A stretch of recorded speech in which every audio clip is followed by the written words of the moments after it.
Bonjour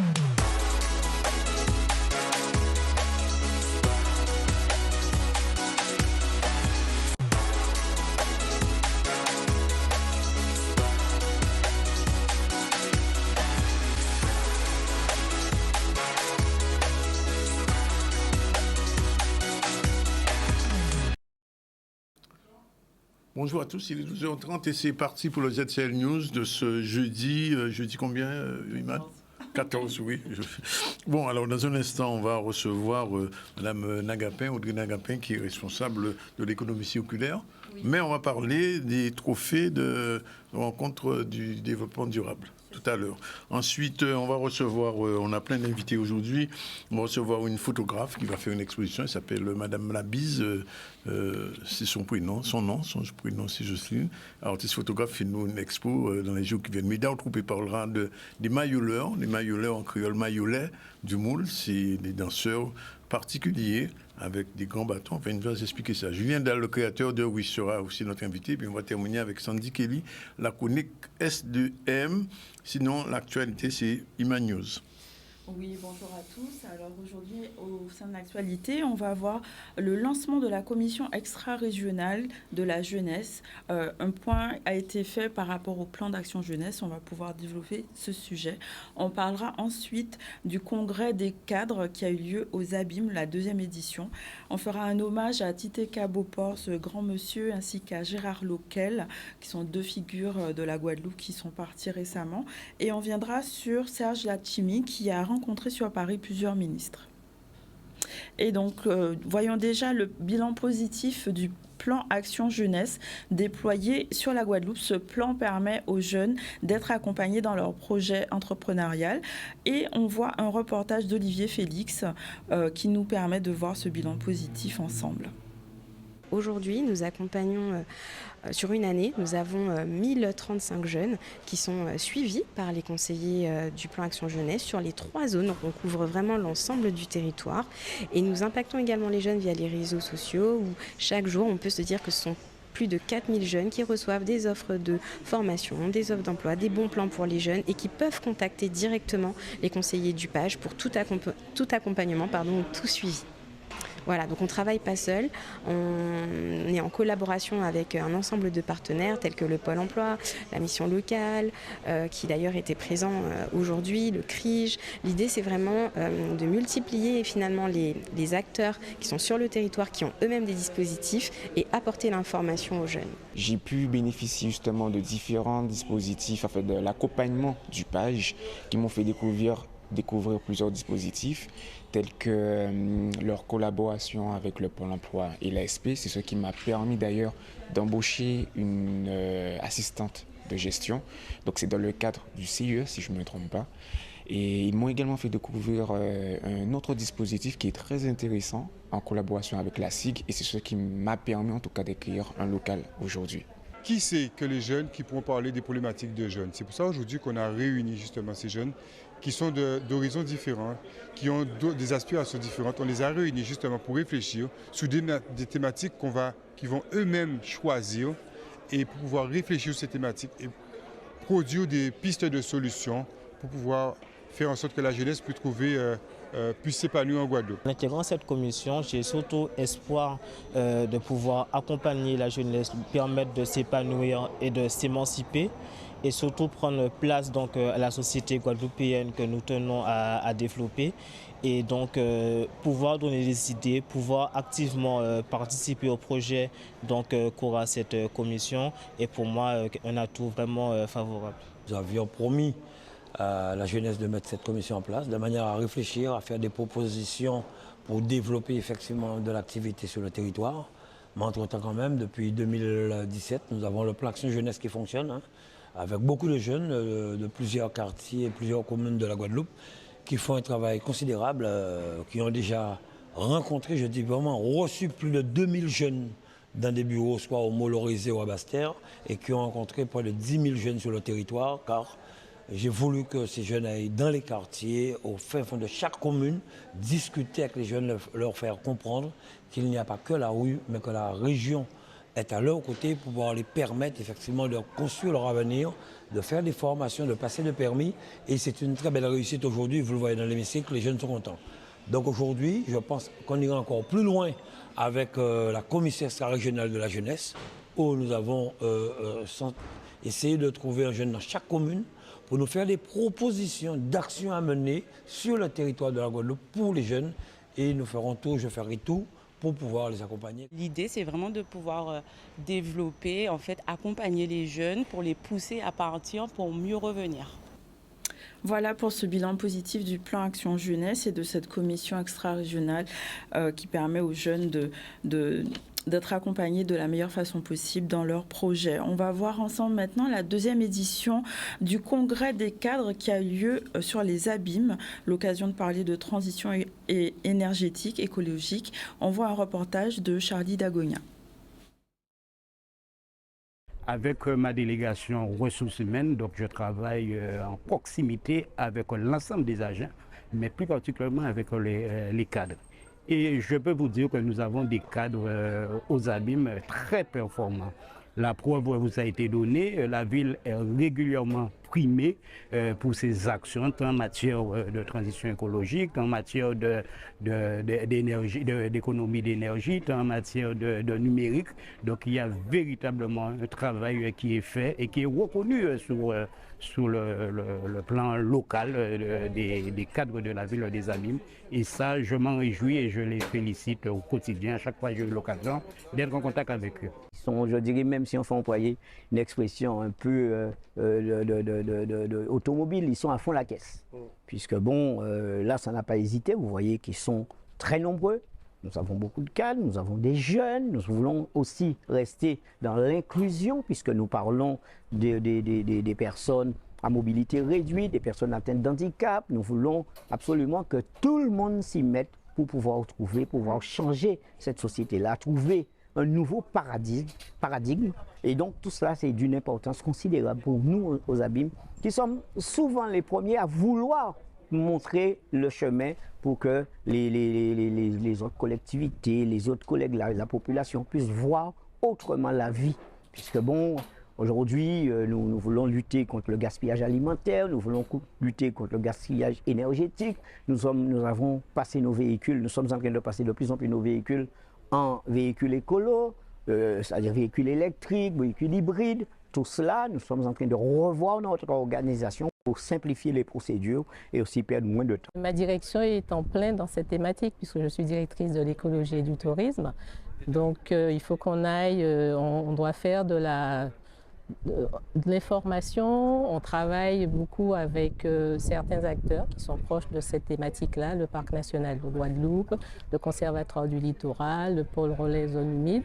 Donc nous sommes déjà dans cette dynamique qui est d'œuvrer pour que la commune des Abîmes puisse aller vers la transition énergétique, écologique et aussi faire de la pédagogie, travailler avec les écoles. Nous on participe chaque année à la journée de la fête des abeilles, par exemple. Voilà, il est 12h38, on va revenir à l'actualité tout à l'heure, mais pour l'heure, nous recevons notre première invitée, je veux dire Audrey Nagapin, elle est à la CCIG, responsable du développement durable, mais cette fois-ci, on va parler un petit peu de ces rencontres qui vont avoir lieu à partir du 20 octobre. C'est ça, elles auront lieu, les rencontres pro du développement durable, du coup, auront lieu le 19 et le 20 octobre 2023 au WTC à Jarry. Alors, pourquoi ces rencontres ? Cette année, c'est la 5e édition, donc on en a déjà fait 4, et ces rencontres, à la base, c'était vraiment pouvoir proposer aux professionnels un salon où ils retrouvaient les outils, les prestataires, l'information qui est en lien avec le développement durable et sur le territoire surtout. Voilà, qu'est-ce qui existe en termes de développement durable pour les entreprises en Guadeloupe. Donc pour ce faire, on s'est associé avec l'ADEME, la région Guadeloupe et d'autres partenaires institutionnels pour lancer ces rencontres. Alors, un chef d'entreprise qui regarde l'émission en ce moment, ou qui la regardera plus tard en replay, qu'est-ce que ces rencontres peuvent lui apporter pour son entreprise ? Le but, c'est que ça puisse lui apporter des réponses à ces questions en termes de développement durable, puisque autour de ça, il y a une réglementation, par exemple, sur la gestion des déchets, il y a des réglementations autour de l'énergie. Donc, c'est aussi de pouvoir lui proposer un accompagnement avec le matin des conférences et l'après-midi des ateliers. donc avec des sujets d'actualité et avec la réglementation en vigueur aussi. Et également des stands d'exposition. Donc, il y aura des entreprises qui proposent ce type de services, d'outils, de technologies dans le développement durable et qui répond aux besoins des entreprises. Alors, depuis quelque temps, il y a un terme qui est venu un petit peu à la mode, et pas seulement chez vous, c'est le green. Là, c'est le green business. Qu'est-ce que c'est exactement ce green business ? C'est vrai, comme vous dites, c'est un peu à la mode. Nous, Guadeloupe Green Business, c'est le slogan vers une île durable. On a voulu derrière ça faire... C'était pour traduire vraiment le B2B entre entreprises dans le développement durable. En plus, voilà, il y a aussi des opportunités économiques dans le développement durable pour les entreprises, les porteurs de projets, les associations, puisqu'il y a des nouvelles filières qui se créent autour de la gestion des déchets. C'est plus mon domaine, donc je parle plus de ça. Mais du coup, il y a vraiment une véritable aussi opportunité pour les entreprises et de mettre en place des actions au sein de leur activité et aussi de pouvoir développer... pourquoi pas des prestations en lien avec le développement durable qui répond à un besoin sur le territoire. Ça veut dire que c'est un nouveau créneau qui s'ouvre à des porteurs de projets ou à des jeunes créateurs d'entreprises ? Voilà, exactement. D'ailleurs, on en voit de plus en plus dans la collecte, dans la valorisation des déchets, de l'énergie. On voit aussi qu'il y a au fur et à mesure, il y a quand même un mouvement autour de ça. Il y a de nouvelles déchetteries professionnelles qui se sont ouvertes. Il y a des déchetteries pour le grand public qui s'ouvrent de plus en plus. Donc, il y a quand même... on voit qu'il y a une évolution quand même importante en Guadeloupe à ce niveau-là. Et ça signifie que la CCI va accompagner les porteurs de projets dans ce domaine ou simplement organiser ces rencontres ? Non, tout à fait. Il y a aussi un accompagnement puisque là, on a une mission économie circulaire et énergie tout au long de l'année.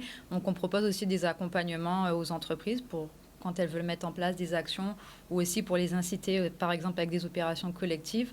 On les accompagne à faire des études, à trouver les bonnes solutions, les bons prestataires ou en amont tout simplement.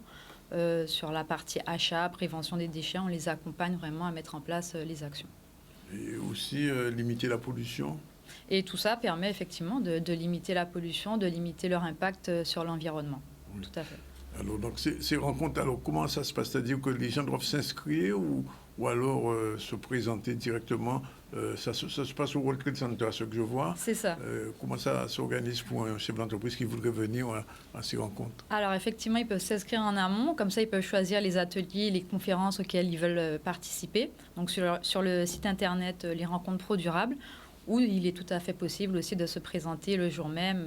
L'entrée est libre, donc voilà. Alors, la cerise sur le gâteau, c'est qu'il y a des trophées qui vont être organisés aussi pour ces 5e rencontres de développement durable. Alors, ce trophée, c'est quoi exactement ? C'est par rapport à l'entreprise, son fonctionnement par rapport à l'écosystème. Comment ça se gère ? C'est ça, c'est un concours. Il y a 3 catégories, technologie, produits, services et économie sociale et solidaire. Donc, tout ça éco-innovant. Et le but, c'est de valoriser les entreprises qui mettent en place des solutions pour les entreprises aussi, donc des solutions durables. Donc, il y a un lauréat par catégorie. Ah, il y a plusieurs catégories. Voilà, il y a les 3 catégories, produits, services, technologie et économie sociale et solidaire, qui sont aussi en lien avec l'économie classique. Donc, le but, c'est de valoriser des entreprises qui sont présentes sur le territoire et qui mettent en œuvre des actions pour leur territoire et pour les entreprises. Oui. Et du coup, effectivement, à la clé de ce concours, il y a une valorisation médiatique pour les lauréats. Alors, les entreprises qui souhaitent participer à ces trophées doivent faire acte de candidature avant le 19 ou tout à fait, avant le... Il faut s'inscrire aussi, si je comprends bien. Exactement. Pareil, l'inscription se fait sur le site lesrencontresProDurables.com. Le concours est déjà ouvert, donc oui, tout à fait, on invite les entreprises à concourir. Oui. Et on gagne quoi ? Et on gagne une valorisation médiatique. Donc, il y a un mini-reportage par entreprise pour présenter la solution, le produit. Une insertion presse pour les entreprises et également un relais sur les réseaux, les médias. Voilà. Vraiment faire connaître l'entreprise. Et bien sûr, c'est aussi la rencontre lors de la remise des trophées avec tous les partenaires qui sont présents et qui peuvent continuer d'accompagner ces porteurs de projets ou ces entreprises, comme l'ADEME, nous, la CCI, la DEAL, enfin, tous les partenaires institutionnels qui peuvent pousser les projets. Ces trophées sont des trophées CCI ou ces trophées avec l'ensemble des partenaires ? Ce sont des trophées CCI, mais en partenariat avec l'ADEME et techniquement en partenariat aussi avec, comme j'ai cité, la DEAL, la région, etc. Oui. Et on prend mot pour ce rendez-vous, en espérant que, en général, pour les autres, je ne sais pas si vous étiez déjà aux précédentes, mais ces rencontres en général, ça mobilise vraiment le secteur entrepreneurial.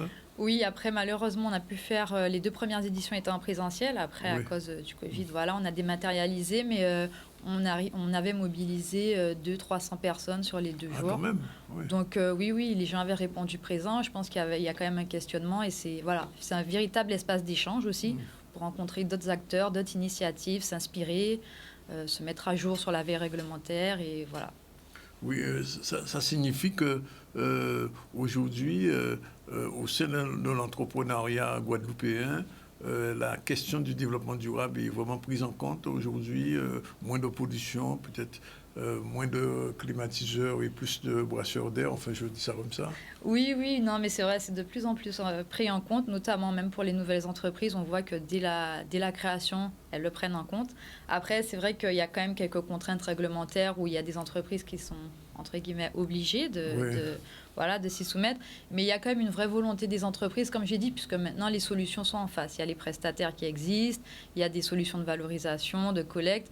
Donc, les entreprises peuvent jouer le jeu, vu qu'en face, il y a quand même des solutions qui existent. Bien, alors, donc, conclusion, s'inscrire ou venir sur place directement, participer au trophée d'ailleurs, d'abord. Oui, tout à fait, participer au trophée. Alors, on va revoir le visuel de participation au trophée pour les gens qui n'ont peut-être pas vu.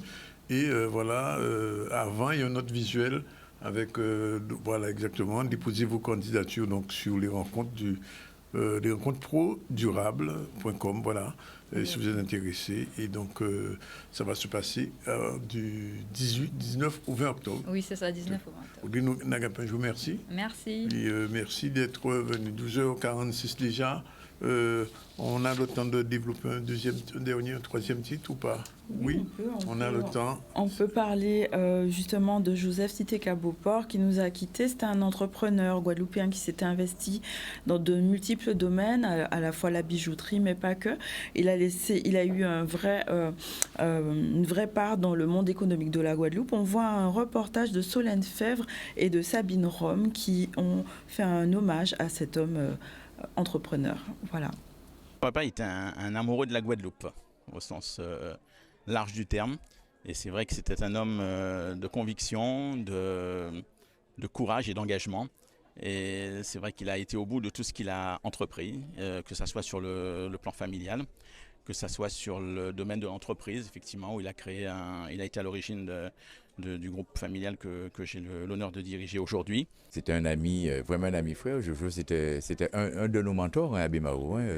C'était la personne à qui on voulait ressembler. Nous, les jeunes de cette génération, depuis sa jeunesse jusqu'à la fin, c'était un homme d'engagement qui s'est beaucoup investi dans les associations et puis dans tout ce qu'il avait entrepris. Et il a réussi d'ailleurs. La preuve à travers ses enfants, son œuvre sera perpétuée jusqu'à la fin. Joseph Citekabopor, en dehors de l'amitié qu'on pouvait avoir avant d'être rotarien, était également rotarien comme moi-même. Et donc nous n'avons que renforcé nos liens d'amitié en devenant rotariens et en agissant ensemble, parce que c'était son but, son vœu le plus sincère, c'était d'agir le plus possible, autant que possible, pour aider les autres. Et il avait des liens forts avec des rotariens à Haïti et aussi avec l'évêché à Haïti. Et il s'est démené chaque fois que c'était nécessaire pour fournir à Haïti tout le matériel dont il pouvait avoir besoin. J'ai connu Joseph à une époque de ma vie où j'ai été directeur général de l'association des moyennes et petites entreprises de la Guadeloupe. Donc il était adhérent à cette association et de tous les adhérents, c'était le plus incisif, le plus créateur, le plus ardent. Il avait des idées surtout et je garde de lui un souvenir extraordinaire. C'était un homme tellement généreux, que je dis généreux, c'est que un homme simple, qui aurait pu être bien au-dessus de tout ça et qui en fait savait transmettre, donner, et c'est ce qu'on attend d'un être humain. Et puis il suffit de voir l'Assemblée d'aujourd'hui et de voir comment c'était un rassembleur. Et moi, à ses côtés, on était tous des petits garçons. Et voilà, et on a pris tout ce qu'on a pu prendre parce qu'il nous a appris énormément. Et vraiment un être exceptionnel. Voilà, 2h50 la première pause. On se retrouve tout à l'heure pour la suite du ZCL News. À tout de suite.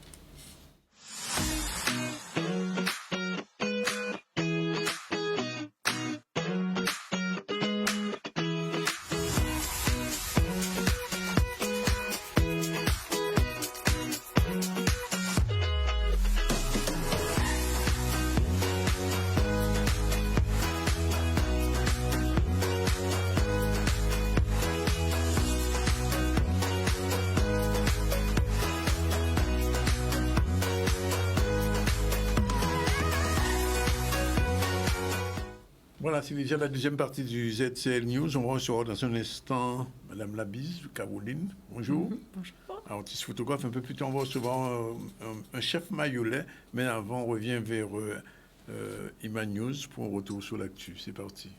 Oui, retour sur l'actualité. Nous avons déjà vu ce bilan positif au sein du plan d'action jeunesse qui a eu lieu sur la région avec le lancement de la commission extra-régionale de la jeunesse qui se proposait justement de développer les activités sur le territoire pour les jeunes. On a également vu le congrès des cadres qui s'est déroulé sur les abîmes sur cette deuxième édition, l'occasion de parler de transition écologique et économique. Nous avons vu cet hommage à Titeka Beauport, Joseph Titeka Beauport. Nous allons voir peut-être tout de suite cet hommage à Gérard Loquel, cet au revoir qui a été fait pour se mettre qu'à cette grande figure de la culture et de la musique guadeloupéenne. On voit un reportage de Sabine Rome. Ensemble. Nous sommes être présents, du moins les camarades à l'UGTG, camarades à LKP, Jodla, parce qu'ils sont beaucoup marqués histoire à la lutte. En pas musicien, mais composition à marquer nous, d'autant plus que c'est qui fait chanter là, nous qui chanter à l'indépendance, Guadeloupéenne, Guadeloupéen, Guadeloupe en danger. Et surtout, le drapeau là, ça, c'est qui fait. Alors, il n'y a pas jamais parlé de ça. Et c'est qui fait drapeau là, ça, l'UGTG en 1996. Loquel a été un modèle pour moi. Non seulement un modèle artistique, c'est-à-dire quelqu'un qui ne lâche rien, mais aussi un modèle dans l'engagement patriotique. Et donc, la Guadeloupe perd un grand de ses fils, vraiment. D'habitude, on dit ça comme une formule, mais je dis vraiment que nous perdons vraiment quelqu'un d'importance. Et j'espère qu'avec les années à venir, les plus jeunes et la Guadeloupe pourra faire vivre son œuvre. Parce que je peux vous dire que tout ce qu'il a fait, il l'a fait pour le pays. Hein. Il s'est vraiment engagé. Vraiment. Ce que j'ai observé, c'est chez lui deux éléments. À la fois un homme extrêmement déterminé dans dans ses pensées, dans son idéologie, dans le rêve qu'il avait pour la Guadeloupe, mais un côté extrêmement tolérant. Il avait un regard extrêmement, je dirais, dévoué, mais également tendre sur la jeunesse guadeloupéenne. Et ça, c'est très important. Par contre, il était extrêmement exigeant en ce qui concerne sa foi. Certains disent même qu'il était dogmatique. Mais je pense qu'il était lui-même, il a donné l'exemple. Le centre culturel Gérard Loquel, j'y travaillais autrefois dans mes anciennes fonctions. Je suis allée le voir, j'ai fait cette démarche en tant que directrice culturelle à l'époque. Et il a accepté. Nous connaissons le personnage aussi, ça n'a pas été simple, mais il a accepté et je suis très fière que ce centre culturel puisse effectivement rayonner au nom de Gérard Loquel. Comme pays en musique, mais la musique a évolué, Gouka a évolué à travers Gérard Loquel, c'est tout. Hein. C'est le père fondateur du Gouka moderne, donc pas de problème c'est ça. Il y a encore quoi qui la Guadeloupe perd un grand, mais de toute façon l'esprit a arrêté parce qu'il essaie de traiter, il est un certain nombre d'habitants qui fait chiméaille en pays là, pas de problème. La Guadeloupe son nation, hein. Quand vous voulez pas la Guadeloupe son nation, une nation sans État bien évidemment, mais Gérard et tout ça il fait, toute œuvre qui fait chiméaille en pays là. Voilà, et qu'il repose en paix. Un petit, avant de retrouver notre photographe, un petit focus sur le mot du jour. Alors, un mot de la langue Guadeloupe, Agouba. Alors, Agouba, on l'a montré ça, maman, Agouba, etc. On passe à si Iman connaît ton Agouba. Est-ce que vous connaissez ça, Iman? Ben, quand même, oui. Quand même, oui. En créole, Agouba, c'est le bonus qu'offre le vendeur à l'acheteur. C'est-à-dire que tu vas acheter quelque chose, 1 kilo de poisson par exemple, et puis le personnel dit tiens, je te mets un petit poisson de plus. Ça s'appelle un Agouba. C'est un thème créole qui est d'origine africaine. Voilà. Et Mot Guadeloupe, c'est le mercredi ou le jeudi en général dans ZCL. Voilà. Bien, on va recevoir notre photographe puisqu'il va avoir une exposition noir et blanc. Bonjour. Noir et blanche. Noir et blanche. Oui, noir et blanche. Oui, je précise. Noir et blanche. Alors, bonjour Caroline Nabiz. Alors, première chose, qu'est-ce qui vous a amené à la photographie? C'est un peu par hasard, Ah bon? surtout par plaisir. Oui. Ouais, en fait, j'ai eu un souci personnel, un deuil que j'ai pas fait il y a 4 ans. Je suis partie me réfugier un peu à Cuba, pour le coup, pendant plusieurs semaines. J'ai fait quelques photos avec mon téléphone à l'époque, pour oublier un peu l'événement dramatique qui s'était passé dans ma vie. Et puis en rentrant ici, j'ai 2 amis, enfin plusieurs amis qui m'ont dit que mes photos, elles avaient quelque chose, et dont 2 amis photographes. Ici, Cédric Hicham, d'ailleurs, m'a dit non, mais tes photos, elles ont quelque chose, quoi. Moi, je n'ai jamais été dans le monde de la photo, toujours très attirée par le milieu artistique. Oui. J'ai toujours aimé les œuvres plastiques, peintures, photos, mais vraiment en tant que spectatrice. Et puis finalement, j'ai eu une opportunité d'exposer à un petit restaurant à la Marina. Et je leur ai dit, mais je ne suis pas photographe, en fait, ce sont mes photos de vacances, quoi. Et finalement, comme ils avaient changé de propriétaire, ils ont racheté toutes mes petites œuvres, c'était des petits formats à l'époque. Donc je me dis, bon, ben en fait, ça plaît. Et puis, juste après, j'ai eu une grosse opportunité avec Viviane à la galerie à l'Arsenmel. Elle avait eu un désistement, donc elle avait un trou dans son planning au mois de juillet. Et elle m'a dit, ben profite, quoi. Je fais, bon, ben...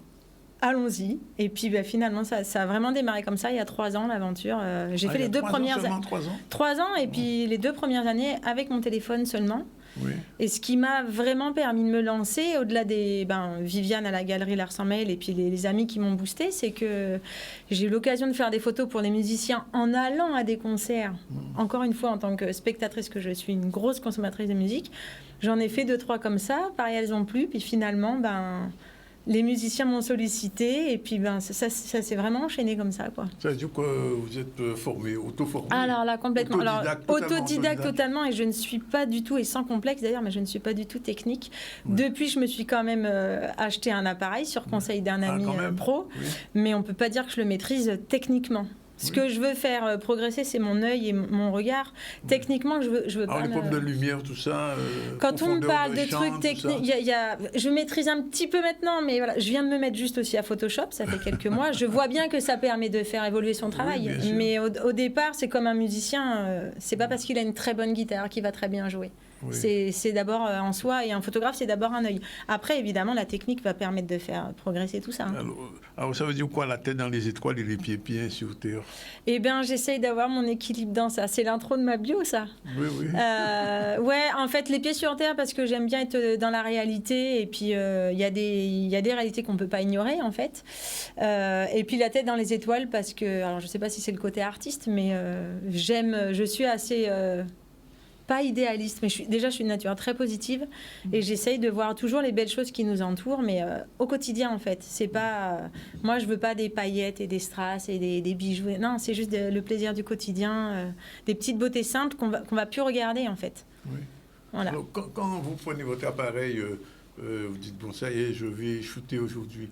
Qu'est-ce qui vous attire? Les paysages, les visages? Alors, c'est plus les gens. Je vais faire des paysages, mais en fait, c'est les scènes de vie. C'est les scènes de vie, parce que j'aime la photo. Je suis quelqu'un de très spontané. Vous faites ça au téléobjectif ou bien...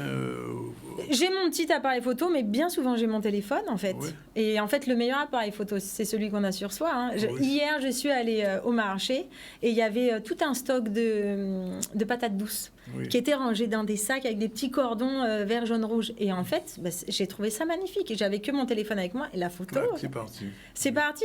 La dame était toute surprise. Je lui dis, est-ce que je peux prendre? Elle fait, madame, ce sont des patates. Oui, je sais. Mais c'est beau parce que si on y met un petit travail artistique dessus, ça reste local et puis... C'est pas forcément un travail réfléchi. Hein. Moi, je suis spontanée, mes photos sont spontanées. Et du coup, c'est des scènes de vie. J'aime pas forcément ce qui est mis en scène. Ah bon, vous ne faites pas des photos de mannequins, des choses comme ça? Alors, les mannequins, pas trop. Je fais pour les musiciens parce que maintenant, je les côtoie quand même régulièrement. Je les apprécie, enfin, je les admire déjà. Et il y a plusieurs musiciens là qui m'ont demandé sur des shootings. Donc oui, il y a des mises en scène, mais il y a une complicité, il y a une amitié. Et puis, c'est des belles énergies. C'est des belles énergies. Mais généralement, les musiciens ici me les demandent dans des scènes très guadeloupéennes, en fait. Dans les champs de Cannes, au bord de la rivière. Donc, c'est des bons moments, quoi. Oui. Et donc, alors, je vois dans la bio aussi, alors la photo s'offre à moi comme une biothérapie. Oui. C'est de la thérapie. C'est ça. Ma collection privée, c'est en 3 mots, ma, terre, happy. Puisque, comme je le disais tout à l'heure, j'essaye d'avoir j'ai un regard positif sur le monde et sur l'humanité. Et c'est ma thérapie, puisque, comme je vous le disais, il y a 4 ans, j'ai eu un gros souci à gérer, qui n'est pas tout à fait géré, mais bon, en tout cas, la photo me soigne, quoi. C'est une vraie thérapie en un seul mot. Et parce que la photo me permet de rencontrer, en fait, les gens. Et ça crée un lien. Moi, j'aime les échanges, j'aime les différences, j'aime les autres. Et à chaque fois, ça me permet de me rapprocher des gens et je vis des expériences. Hier, j'ai vécu un truc dans un atelier avec Genda Art qui fabrique des instruments avec les bois précieux d'ici. Si je faisais pas de photos, je pense pas que j'aurais eu ce moment de qualité un peu privilégié, quoi, où j'ai pu y accéder intimement dans son univers. Puis il m'a expliqué son travail. Enfin voilà, puis ça me permet de côtoyer les gens des fois dans la rue parce qu'on est un petit peu envahissant des fois avec notre appareil, c'est intimidant.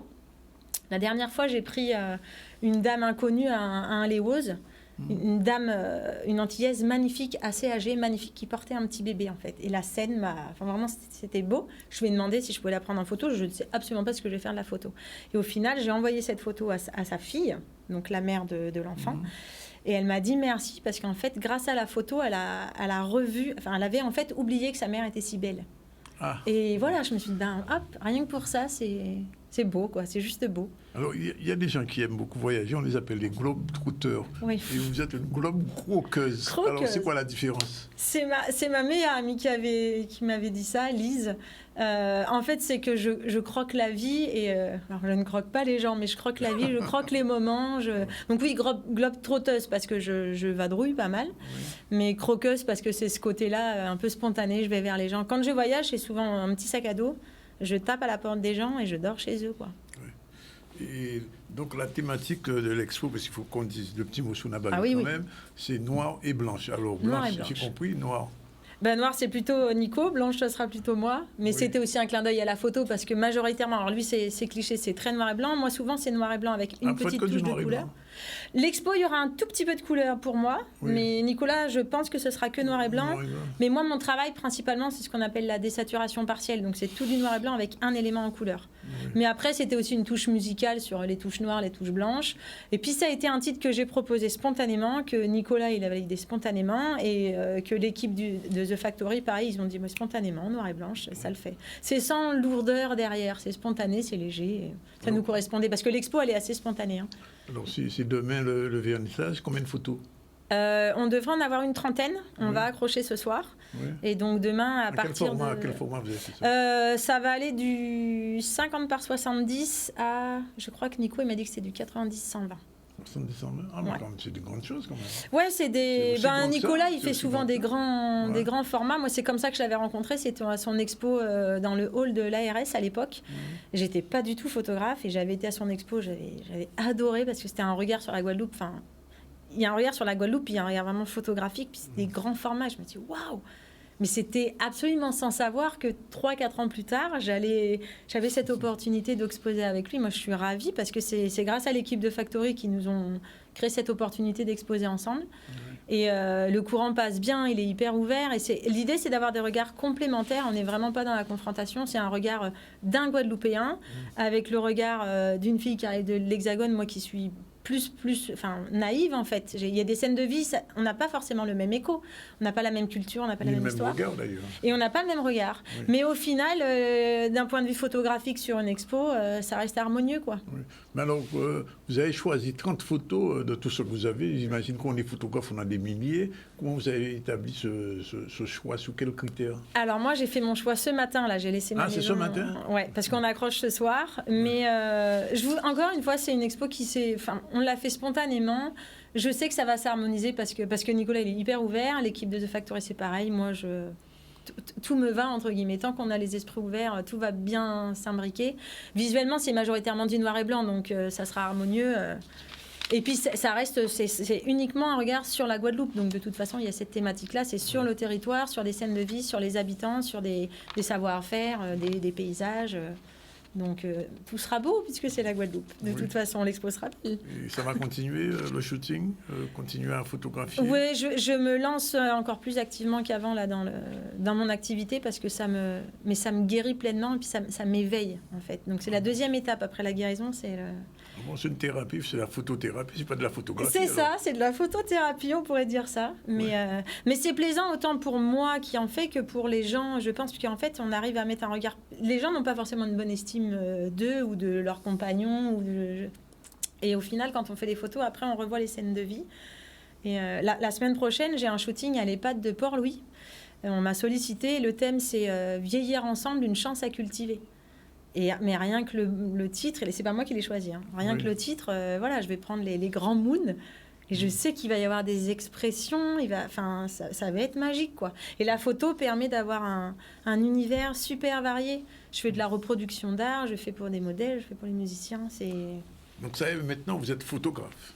Je suis photographe, je suis photographe, ouais, faut le dire comme ça. Oui. C'est pas évident, mais moi je suis photographe. J'ai fait mon logo cet été, j'ai fait faire mon logo cet été, en me disant non mais lance-toi pleinement, en fait, j'ai ma micro-société. Voilà, la bise avec... C'est ça. Oui, c'est avec ça. L'appareil derrière.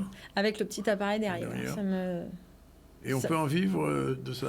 Pour l'instant, j'en vis pas. C'est un choix ou c'est... Non, là, ça va être un choix. Je vais certainement quitter mes fonctions officiellement. À ce point-là? J'étais prof de PS avant. Je sais, on m'a dit ça. J'étais prof de PS, j'ai exercé au lycée Couéfin. J'ai adoré les élèves, un peu moins adoré l'institution, on va bien le dire. Un peu plus difficile. Donc j'ai enseigné jusqu'au bout avec mes convictions. J'ai eu des élèves formidables. Je suis passée par la case Paris, Créteil et compagnie. J'ai eu une diversité de publics, mais super riche, vraiment super riche. Et je suis passée par la Guyane aussi, qui m'a beaucoup appris au niveau de l'enseignement, puis humainement. Et là, en Guadeloupe, j'ai fait, je crois, 3 ans à Couéfin, mais non, là, j'ai envie de m'épanouir moi personnellement, puis d'être autonome dans mon travail, en fait, du coup. Donc, ça signifie qu'il y aura d'autres expos, mais peut-être un livre aussi? Parce que les photographes font toujours un bouquin. Ouais, mais j'ai envie de faire un livre parce que j'aime beaucoup écrire aussi. Donc, ça serait un livre illustré, mais avec la rédaction sur une autodérision de ma vie. Parce que ma vie, c'est un sketch, en fait. On croit toujours que c'est un sketch. Mais je retombe sur mes petites pattes. C'est vous qui le dites. Ah oui. C'est assumé. Bon, mais écoutez, on prend rendez-vous vendredi. Vendredi avec l'équipe de The Factory et Nicolas Nabajot. Factory, on dit que ça va fermer. C'est pour mieux rebondir. Ça ne va pas fermer. C'est une transition. Non, c'est un endroit trop important. C'est vraiment un espace hybride qui propose tout ça. Diable de Kembe, Palagué, comme exactement. On dit. Oui, et on soit là. Bien voilà, il est 19. On va retrouver tout de suite Sandy Kelly. C'est le moment. Comme ça, on aura le temps de recevoir Médard Troupé s'il est arrivé. Et Julien Dalle dans un instant. C'est parti pour Sandy Kelly, sa chronique S2M.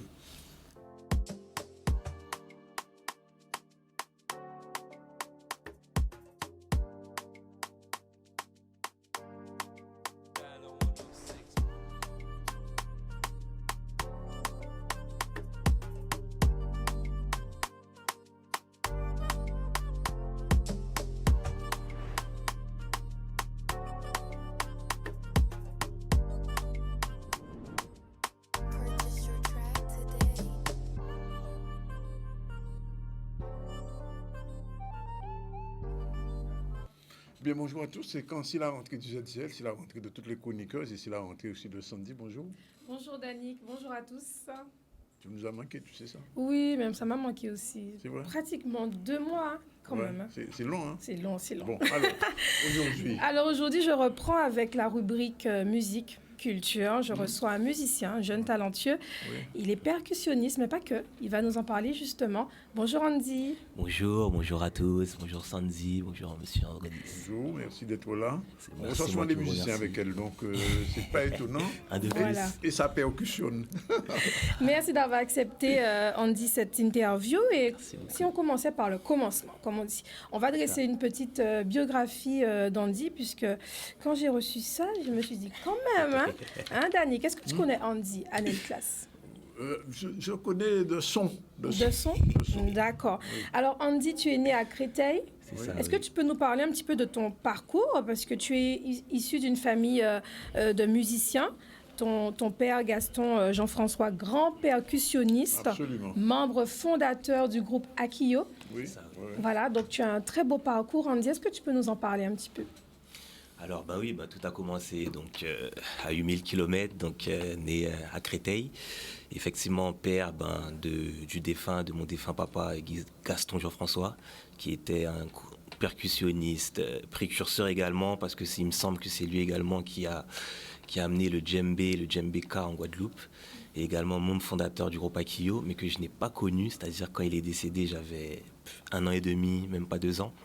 Donc il faut dire que la transmission s'est faite de manière génétique car à ce jour, je n'ai jamais été dans une école de K pour y apprendre. Le son peut-être dans l'oreille. C'est ça, dans le ventre. Voilà, j'ai entendu des choses et il faut croire que, en tout cas, ça a été mon point de départ. Très bien. Tu as également eu l'occasion de faire de très belles collaborations avec plusieurs artistes. Andy, est-ce que tu peux en citer quelques-uns? Alors, pour les plus connus, donc Admiralty, notamment sur le titre Joli Congo, Wervana, Thibaut Pays, Missier Sadik, à son concert à la Casart, et puis également dans le monde du zouk aussi en tant que percussionniste, avec notamment Léla Chico, Jean-Michel Rotin, Dicinaï Jean. Quand même, hein? Un beau parcours. Hein. Ouais, il y a toujours. Et c'est pas fini. C'est pas fini, voilà. Moi, j'ai invité Andy puisque je le trouve très humble et il est très talentueux. Absolument. Justement, en fait, on en a beaucoup, hein, des percussionnistes. Andy, tout à fait. Qu'est-ce qui fait, selon toi, ta particularité? Ma particularité serait, en fait, j'ai toujours très jeune, j'ai toujours été en quête de cette modernité à apporter au gros cas, c'est-à-dire tout en respectant la tradition. Car j'ai commencé sur une casserole, c'est-à-dire mon premier CD. Le premier CD, c'était un CD de vélo. Donc mon but, c'était vraiment d'apprendre toutes ces phrasés à la note près sur la casserole. Et à partir de cette base tradition, l'amener vers la modernité en y apportant, par exemple, d'autres instruments, comme le conga, etc. Donc voilà, c'est comme ça que je me définirais. Alors, je tiens quand même à préciser qu'Andy, tu as eu l'occasion de faire le conservatoire. C'est ça, le Conservatoire national de Créteil. Et également Benbridge. Oui, alors, là on s'est connus. Voilà, c'est ça. Hein, filière littéraire, option musique. Donc vraiment, il a quand même étudié la musique, Andy. Alors, tes années au conservatoire, est-ce que tu peux nous dire quelques mots là-dessus? Voilà, donc de très belles années. Hein. Donc j'ai appris notamment le solfège, le chant, le violoncelle également. Quand même. Oui, et l'alto. Et c'est justement tout ça m'a permis vraiment d'apporter davantage de cordes à mon arc et justement à y mêler le gros cas et justement à le faire se développer, on va dire, davantage, c'est-à-dire donc à ma manière. Tout en respectant bien sûr nos illustres anciens qui nous ont laissé un très bel héritage.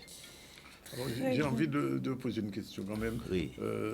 Quand par exemple des groupes, des chanteurs comme Admiralty, Sadik ou Wervana mettent du Gouka dans leur création urbaine, comment ça s'intègre?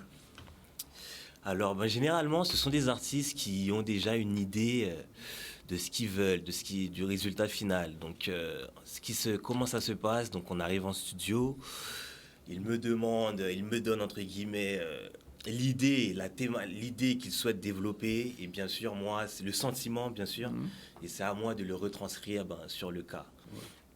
Ça se passe bien en général? Généralement, en tout cas. Jusqu'ici, ils sont plutôt satisfaits. Alors, ça veut dire qu'il y a maintenant un style K urbain? Tout à fait, exactement. Voilà, on parlait de définition, ça fait partie de ma définition, le côté K urbain. Car pour moi, le gros K est vraiment international, mondial, et il peut se mêler vraiment à toutes sortes, tout style musical. Tout à fait. Je te propose qu'on puisse visionner justement quelques extraits des prouesses d'Andy. Malheureusement, on ne pourra pas avoir un live. Prochainement, peut-être. Avec grand plaisir.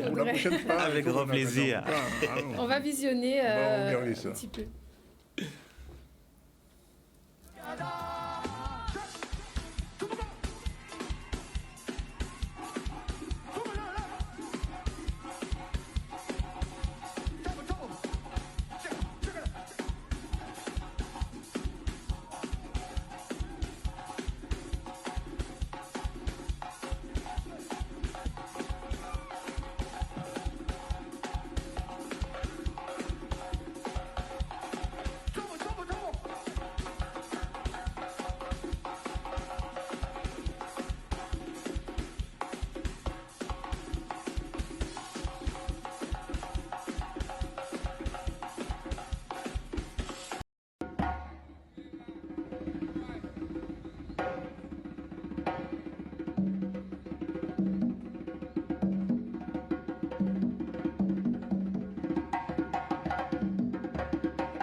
Très bien, très bien, très bien. Que ressens-tu lorsque tu joues de cet instrument? On voit, on te sent vraiment, tu es vraiment dedans. Hein? C'est ça. C'est vraiment être habité, c'est vraiment être en connexion très profonde avec les ancêtres, car c'est une musique quand même qui est ancestrale. Donc ça se vit vraiment. C'est vraiment un art de vivre, le Grouka. La musique occupe une très grande place dans ta vie. La musique occupe toute la place de ma vie. Est-ce que tu as des projets, ton rêve, des éventuels projets à long terme? Alors, à long terme, ce serait, pourquoi pas qu'un produit puisse naître de toutes ces créations. Pourquoi pas un album? Pourquoi pas la création d'un spectacle avec les musiciens de la nouvelle génération, parce qu'il faut savoir que dans cette nouvelle génération, il y a elle regorge vraiment de talent et qui ne demande qu'à voir le jour, davantage de lumière. Si on veut te suivre? Donc, si on veut me suivre sur mes réseaux, c'est ça? Oui. Donc, c'est sur Instagram, donc Andy Anel Class, et sur Facebook également, Andy Anel Class. Merci Andy. Voilà, c'était la chronique. Merci pour cette rentrée très musicale. Très musicale, voilà. On se retrouve jeudi prochain. Jeudi prochain avec un nouvel invité. Merci, voilà. Merci. C'est la fin de ce magazine, cette chronique magazine, mais on se retrouve tout à l'heure pour la suite du ZCL et bien sûr jeudi prochain avec Sandy Sky. Et merci. C'est moi qui vous remercie. C'est moi qui vous remercie. Vous l'avez bon. Merci. On va continuer de travailler là. Voilà, c'est la dernière partie du ZCL News, il est 13h36. Dans un instant, on va recevoir Julien Dalle. Bonjour. Bonjour. Merci d'être avec nous. Mais avant, on fait un retour sur l'actu avec le dernier sujet. Iman News est là. Oui, l'actualité aujourd'hui, nous avons déjà parlé du lancement de la commission extra-régionale de la jeunesse qui a eu lieu ces derniers jours, ainsi que de la deuxième édition du congrès des cadres aux abîmes. On a aussi rendu hommage à Joseph Tite-Kabopor et à Gérard Loquel qui sont partis dernièrement. Voyons aujourd'hui ensemble le Serge Letchimy qui a rencontré certains ministres sur Paris. Serge Letchimy qui est président du Conseil exécutif de la Martinique, l'occasion de parler de différents sujets, notamment de la candidature de la Martinique au patrimoine immémorial de l'UNESCO. On voit ensemble le reportage de ICC. Dans le cadre de son déplacement à Paris, le président du Conseil exécutif de Martinique, Serge Letchimy, a rencontré Gérald Darmanin, ministre de l'Intérieur et des Outre-mer, Christophe Béchu, ministre de la Transition écologique et de la cohésion des territoires de France, et Catherine Colonna, ministre de l'Europe et des Affaires étrangères. Avec le ministre de l'Intérieur et des Outre-mer, il fut question, entre autres, des problématiques de sécurité et de moyens supplémentaires indispensables au ministère de la Transition écologique et de la cohésion des territoires de France. Parmi les thématiques abordées, la planification écologique, la préparation aux grandes évolutions liées au recul du trait de côte et la candidature de la Martinique au patrimoine mondial de l'UNESCO. Au ministère de l'Europe et des Affaires étrangères, plusieurs points ont été évoqués, dont le programme cadre organisant la diplomatie territoriale de la collectivité territoriale de Martinique. Serge Letchimy au micro de ONews Paris. Et ça le devient aujourd'hui. Donc il faut absolument réagir et je demande à situation exceptionnelle, il faut des mesures exceptionnelles pour qu'on puisse répondre à la gravité de la situation. Bien sûr, on a parlé aussi de l'évolution institutionnelle possible, comment on s'organise pour que la Martinique, pour nous, mais certainement les régions d'outre-mer qui veulent, puissent bénéficier de la réunion du Congrès pour la réforme de la Constitution qui est prévue en 2024, et bénéficier de cet espace-là pour faire évoluer les responsabilités locales. Pour nous, c'est important de muter l'économie par plus de prise de responsabilité localement sur les sujets et les compétences qui sont les nôtres. Et puis aujourd'hui, c'est avec M. Béchu. C'est une réunion qui m'a beaucoup touché parce que des décisions de grande ampleur sont en cours de préparation. Ce que j'appelle fréquemment un besoin de responsabilisation locale sur des sujets comme la biodiversité. Eh bien, là, la stratégie de la biodiversité nationale qui sera mise en œuvre, il y a une proposition très forte du ministre que la Martinique soit un exemple et ce que nous avons toujours exigé, demandé, sollicité en matière de stratégie de biodiversité au niveau des départements et régions d'outre-mer. L'accès aux richesses biologiques, aujourd'hui, c'est le ministre qui donne l'autorisation.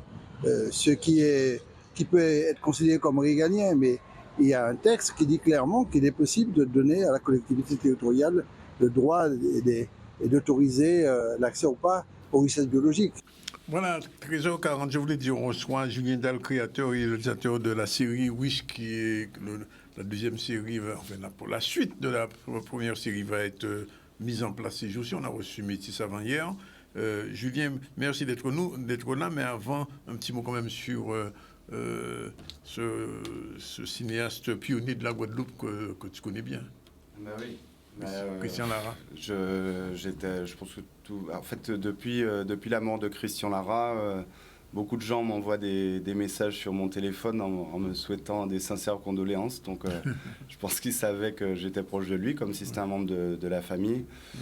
Et voilà, comme je le dis depuis plusieurs jours, je n'ai que du bien à penser de Christian, parce que c'est quelqu'un qui, depuis le jour où j'ai demandé à le rencontrer sur Paris, il y a une dizaine d'années, j'étais en séjour à Paris, j'étais déjà revenu en Guadeloupe, et je l'avais rencontré, et il avait accepté de me rencontrer. J'étais venu lui demander un petit peu des conseils et savoir un petit peu son parcours, ce qu'il avait fait, les embûches qu'il a rencontrées, parce qu'à l'époque, j'avais déjà fait 2 films.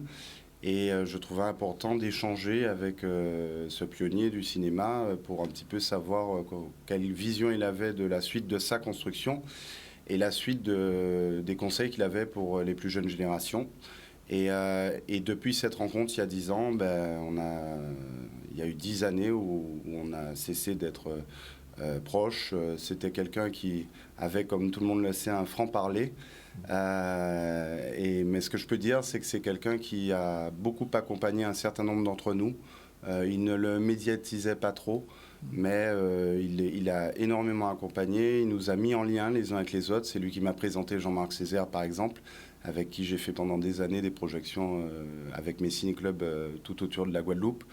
Et puis, il nous a mis en relation aussi parce qu'il avait, contrairement à ce qu'il disait parfois publiquement, une vraie envie de transmettre aux plus jeunes cinéastes de notre génération. Et c'est ce qu'il a fait avec moi. Donc, je suis éternellement reconnaissant.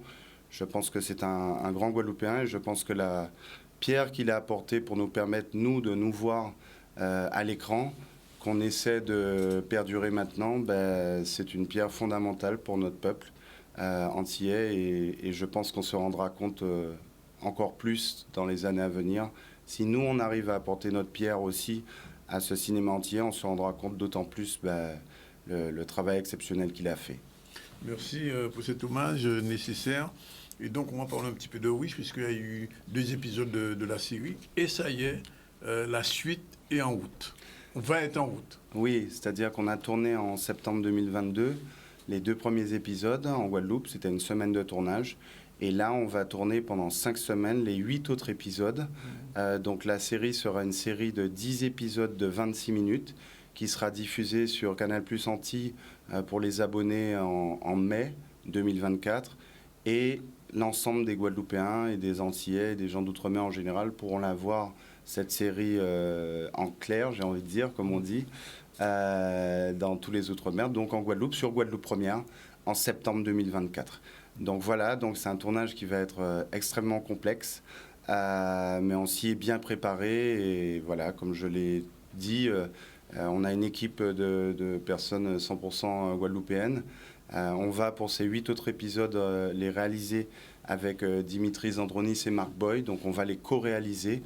Et le but, c'est de montrer aussi, comme dans tout Wish, que c'est un projet collaboratif qu'on souhaite faire avec l'ensemble des techniciens en collaboration et des entreprises guadeloupéennes. Oui. Et alors, j'aime bien quelquefois revenir sur un petit peu d'histoire. Comment l'idée de Wish est venue? On en a déjà parlé un petit peu, mais enfin, bon, comme tu es là et qu'il y a des gens qui n'étaient peut-être pas là la première fois, Wish, d'abord, il faut donner le sens, parce qu'il y a des gens qui ne savent pas. C'est un terme anglais, mais il y a autre chose derrière le Wish. Ça veut dire West Indies Studio History. Et donc, le vrai sens de Wish, c'est que Wish, ça veut dire espoir en anglais. Donc, c'est notre espoir de voir la musique antillaise se redévelopper à travers le monde. C'est ce qu'on va raconter dans cette histoire inventée et c'est ce qu'on aimerait voir. Et pour ça, on ne s'arrête pas au fait de faire une série, mais on va faire les artistes collaborer entre eux Et Wish, c'est aussi des chansons que vous allez découvrir, des nouvelles chansons, et qui seront le fruit de collaboration intergénérationnelle et intergenre musical. Par exemple, il y aura un duo entre Missy Sadiq et Jean-Michel Rotin, que vous avez pu entendre dans les épisodes pilotes. Et puis Wish, c'est bien plus que ça. C'est le public a répondu présent. Et il y a quelques mois, quand on a fait des projections au Cinestar pour le public, c'était une première. Et à chaque fois qu'on est dans la rue, les Guadeloupéens nous encouragent. Donc je remercie en cas des autres merci, parce que c'est beaucoup d'encouragement. Ils savent que ce qu'on essaie de faire, c'est dur. Ils savent qu'on a vraiment envie cette fois d'y arriver ensemble et de développer véritablement l'industrie du cinéma en Guadeloupe en y incluant la jeunesse, comme on l'a fait dans les tournages et comme on va continuer à le faire. Donc voilà, donc Wish, la signification de Wish, c'est celle-là, c'est l'espoir qu'on ait un projet collectif ensemble et qu'on arrive à développer cette industrie faite par nous et faite pour nous, pour montrer nos images à l'international. Donc suite aux projections du Cinestar, le public nous a expressément demandé de faire une cagnotte, parce qu'il y a beaucoup de gens qui voulaient nous soutenir. Ils savent qu'aujourd'hui, on a un budget parce qu'on a l'ensemble des partenaires qui nous suivent, les collectivités nous suivent, les diffuseurs nous suivent, et on a quand même quelques entreprises du privé qui nous ont rejoints. Mais ils savent que malgré ça, on n'a pas encore complètement bouclé notre budget. Et surtout, ils savent qu'on n'a pas les mêmes moyens que les productions qui viennent de l'international. Oui. Donc pour ces raisons, ils sont prêts à nous soutenir, ils nous le demandent. Donc on a créé cette cagnotte.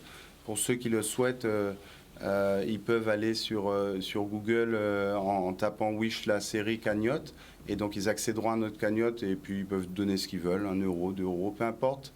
Mais c'est vraiment l'idée de montrer qu'on fait ce projet-là tous ensemble. Et on a décidé aussi de faire, donc je vous l'annonce en scoop, Danick, on a décidé de faire des showcases. Donc il y aura un showcase ce samedi au Yacht Club à 20h. Ah, chez Sam. Oui, chez Samuel Damo. Et on sera au Yacht Club pour l'inauguration de ces showcases, où il y aura un concert. Donc vous pouvez prendre vos places sur All Mall. Et donc il y aura un concert avec Jean-Michel Rotin, Orlan et Harry Diboula, qui sont 3 artistes de la série Wish. Et ce qui est intéressant, c'est qu'on sera nous présents, parce qu'on souhaite que cette série soit la série de tous les Guadeloupéens, c'est-à-dire on souhaite impliquer, comme on l'a fait dans les projections, tous les Guadeloupéens dans cette série. Et ces showcases seront un espace de rencontre où le public pourra rencontrer ceux qui font Wish. Par exemple, j'y serai là avec un certain nombre de membres de l'équipe. Il y aura aussi d'autres acteurs de Wish qui seront là. Par exemple, Firmin Richard, Jacques Martial, Laurence Joseph seront présents samedi. Et l'idée, c'est d'être très accessible et puis de pouvoir discuter avec les gens. Parce que si on apprécie leur encouragement, on apprécie aussi et surtout d'échanger avec eux, comme on l'a toujours fait lorsqu'on sort nos films dans nos ciné-clubs associatifs qu'on anime.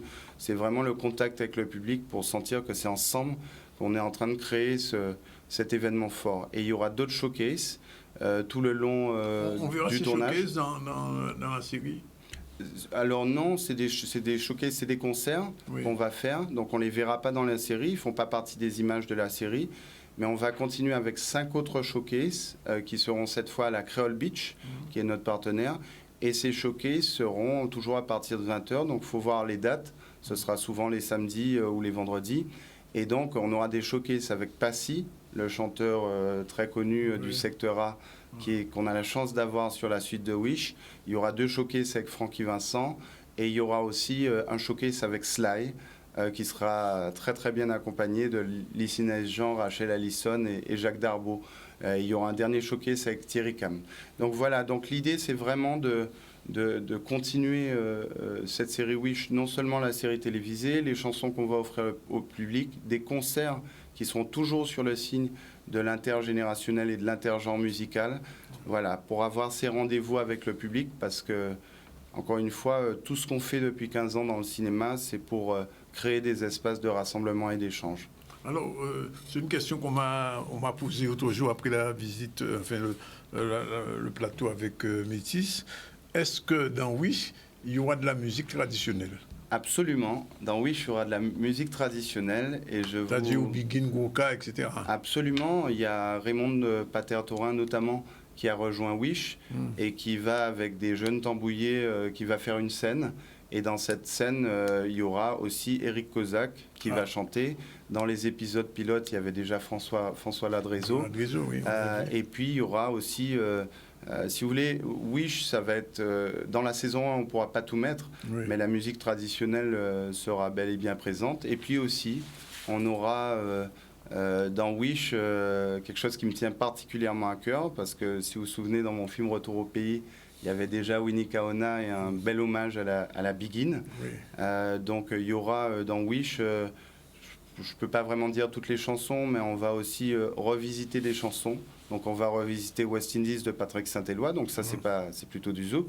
Mais on va aussi revisiter par exemple une chanson magnifique de Paul Blamard qui s'appelle Du soir à l'aurore, qui est une chanson que j'aime énormément et qu'on va revisiter comme d'autres titres de cette époque, on va dire pré-zouk et pré-Kassav, avec les Maxo, Henri Depps, Paul Blamard, etc. Combien d'artistes au total sont Wish?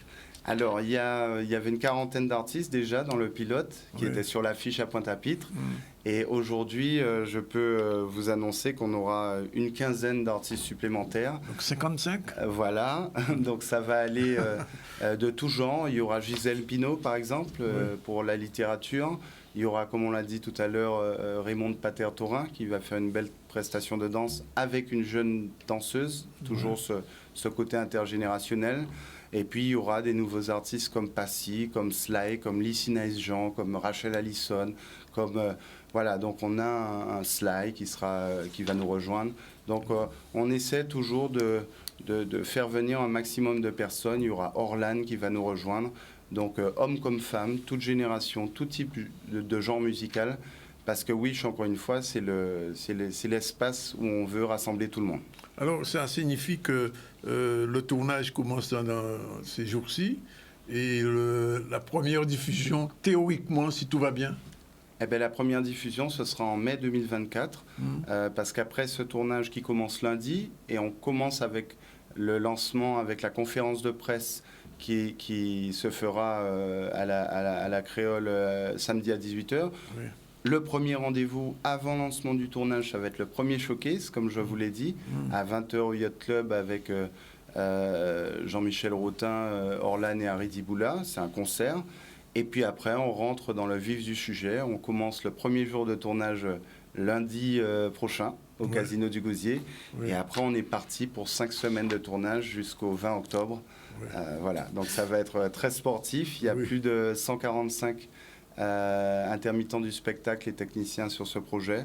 Donc c'est un projet très très costaud et ça va être voilà, on prie pour qu'on croise les doigts pour que les conditions soient optimales pour qu'on puisse mener à bien ce tournage. Une dernière question, alors ça c'est la première série, il y aura une deuxième série de Wish? Eh bien, comme je le dis tout le temps, moi, mon rêve serait que Wish nous continue après nous et soit porté par la suite par des jeunes. La thématique et la musique antillaise, donc c'est un sujet infini. Et puis, dans Wish, il y a ce côté fiction-réalité où les artistes jouent leur propre rôle. Donc, on fait des références à ce qui se passe dans la vraie vie aussi. Donc, c'est une histoire inventée, mais avec des références. Et donc, on peut tout à fait imaginer que si le public nous soutient, que si on arrive à développer cette série à l'international, qu'il y ait des dizaines de saisons de Wish. C'est ce qu'on se souhaite, c'est ce qu'on nous souhaite. Parce que derrière le succès qu'on souhaite de Wish, c'est toute la jeunesse qui sera entraînée, tous les techniciens locaux et tout le développement que l'on souhaite de cette industrie, encore une fois, par nous-mêmes. Parce que sur nos projets, l'ensemble du budget qui est récolté est directement réinjecté à 100% pour des entreprises et des techniciens guadeloupéens. Donc ça veut dire que l'idée, c'est de pouvoir réussir à faire que ce système soit pérenne pour de nombreuses années. Merci Julien, il est 13h54. Rapidement, on va faire un petit retour sur l'actu avec Iman News et on va terminer là-dessus. Oui, pendant cette émission, nous avons vu différents sujets, le lancement de la commission extra-régionale de la jeunesse. Nous sommes rendus aussi au congrès des cadres qui s'est déroulé sur les abîmes, sur cette deuxième édition. Nous avons rendu hommage à Joseph Tite-Caboport et à Gérard Loquel.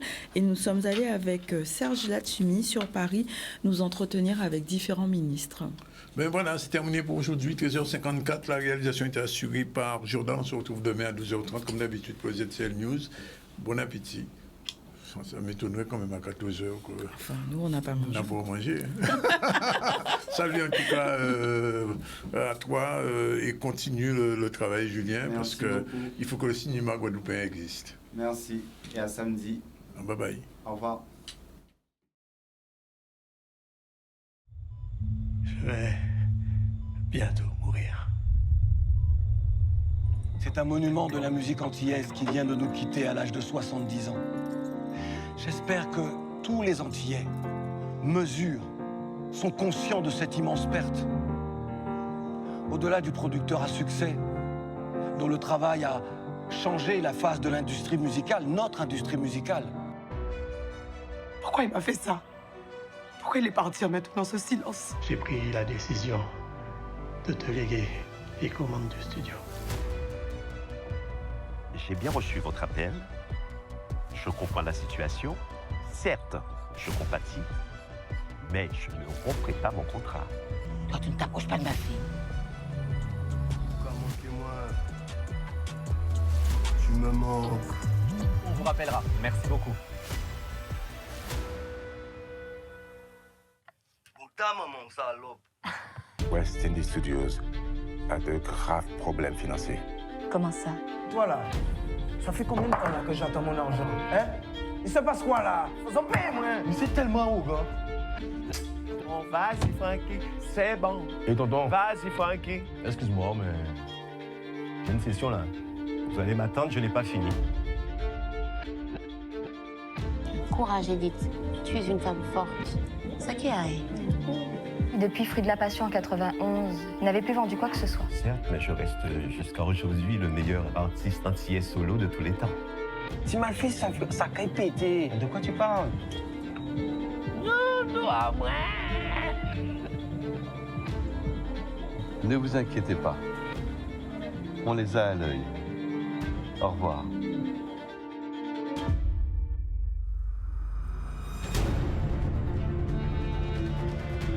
Il disait que toi seul pourrais trouver la clé. La clé? De quelle clé tu parles, maman? Maintenant, tu vas devoir grandir. Harry Diboula, Mehdi Custos, Jacques Darbo, Thierry Cam, Jean-Michel Rotin. Depuis 15 ans, vous ne rapportez plus rien au studio. C'est à toi qu'on a fait confiance au départ. Et c'est par rapport à toi qu'on a signé ce putain de contrat, frère. D'ailleurs, Christy va le chercher parce qu'il faut éviter que ça dégénère. Ce sera bon pour personne. C'est hallucinant. C'est notre dernière chance. Et ce jour n'arrivera plus. Tu crois que c'est facile pour moi?